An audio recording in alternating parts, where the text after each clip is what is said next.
10 years of storytelling is paying off for Critical Role. I'm so happy right now! The past week has shown off just how powerful of a tool continuity is becoming for Critical Role. In the latest episode of the popular actual play series, DM Matt Mercer orchestrated the return of the Mighty Nein, the popular protagonists of that show's second campaign. Yeah, okay. Yeah, we are the Mighty Nein. Hello. Nice to meet you. I run up. It's good to see you again, some of you. Now, members of the Mighty Nein have previously appeared as NPCs in Campaign 3, but the big twist is that players will roleplay as both the Mighty Nein and the current main cast of heroes, at least for the next episode.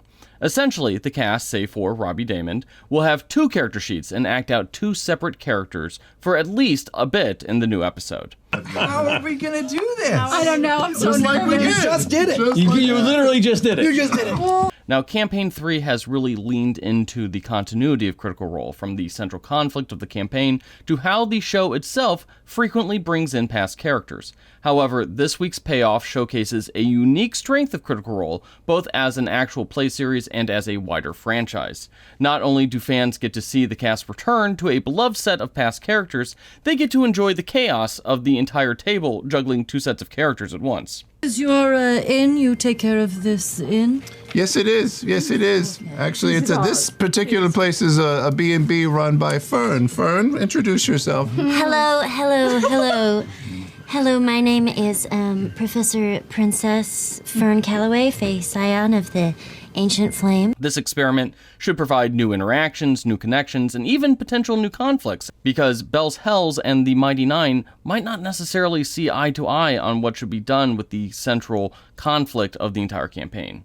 Now, throughout Campaign 3, we've seen Critical Role push the boundaries of their established actual play structure. The show has split the party with multiple guests, including an arc where a guest star was secretly a villain, and brought in temporary DMs. It even had a story within a story, showcasing a historical event play out with a totally different cast.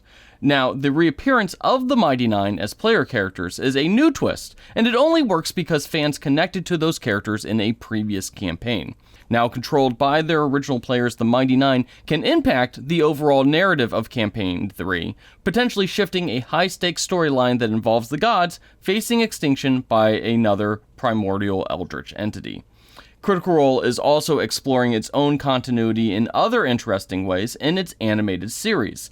This season of the Legend of Vox Machina featured Xerxes Ilrez, a character from one of their most popular Exandria Unlimited arcs. Xerxes, played by Luis Carrazzo in both Exandria Unlimited and the animated series, was a paladin who attempted and failed to prevent a conflict between gods in ancient Exandrian times.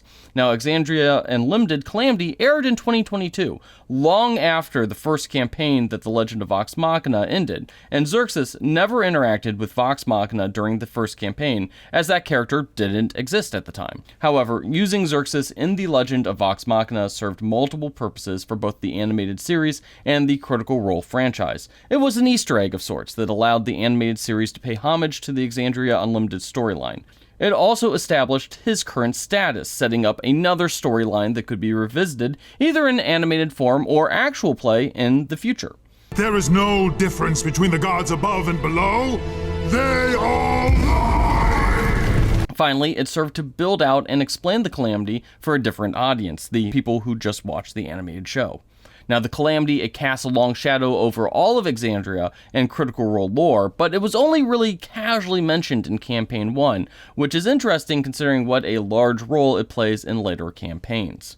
Now, with Critical Role approaching its 10th anniversary, it's fascinating to see how the group is both growing and molding its continuity in real time. From using the animated series to revise and build on the early days of the franchise, to leaning on the past to find new ways to tell its current story around the table, Critical Role is toying with how a multimedia franchise successfully uses canon and continuity outside of nostalgia purposes. We've seen comic books kind of do the same thing, but in this case, the TV shows are being more closely aligned with the current state of canon as it evolves. Now, this is a strategy that only really works with the approach that parts of the original stories can be changed and strengthened without cheapening them. Now, for Critical Role, continuity is just another tool in their already impressive storytelling tool belt.